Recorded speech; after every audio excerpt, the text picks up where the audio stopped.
차이나덴이라는 명칭을 내건 해커가 지난주 한 온라인 사이버 범죄 포럼에 글을 올렸습니다.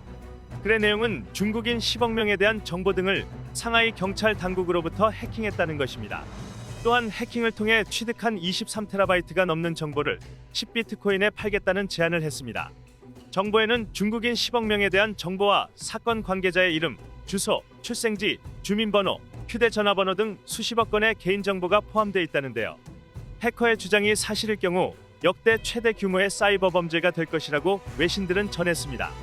중국 정보통신기술 업계 관계자의 4일 전언에 따르면 이번에 사고가 난 곳은 상하이 공안국이 관리하는 데이터 센터로 보관 중인 거의 모든 정보가 털린 것으로 전해지고 있습니다.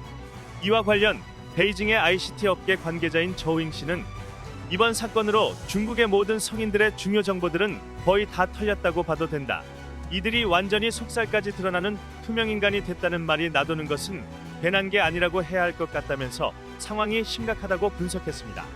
중국 암호화폐 거래소 바이낸스 창업자 겸 최고 경영자인 자오창펑은 이날 트위터에 올린 글에서 아시아의 한 나라에서 주민 10억 명의 기록이 유출된 것을 탐지했다면서 해킹 피해를 봤을 수 있는 사용자들을 위해 인증 절차를 강화했다고 밝혔습니다.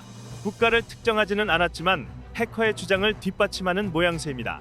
로이터 통신에 따르면 웨이보에서 일요일 내내 데이터 유출 관련 게시글을 차단했다고 보도했습니다. 그러면서 로이터는 해커의 주장의 진실 여부를 독자적으로 검증할 수는 없었다고 밝혔습니다. 상하이 당국은 아직 입장 표명을 하지 않았고 자오리젠 중국 외교부 대변인은 4일 정례 브리핑에서 관련 질문에 아는 바 없다는 입장을 밝혔습니다. 중국 공산당은 점차 디지털 전체주의로 나아가고 있습니다. 각종 AI 기술과 안면인식 기술 등으로 국민들을 통제하려고 합니다.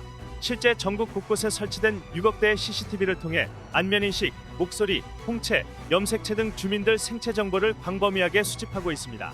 해커의 주장대로 이런 막대한 정보가 유출되었다는 것이 사실이라면 결국 피해를 입는 것은 중국 국민들이 될 것입니다.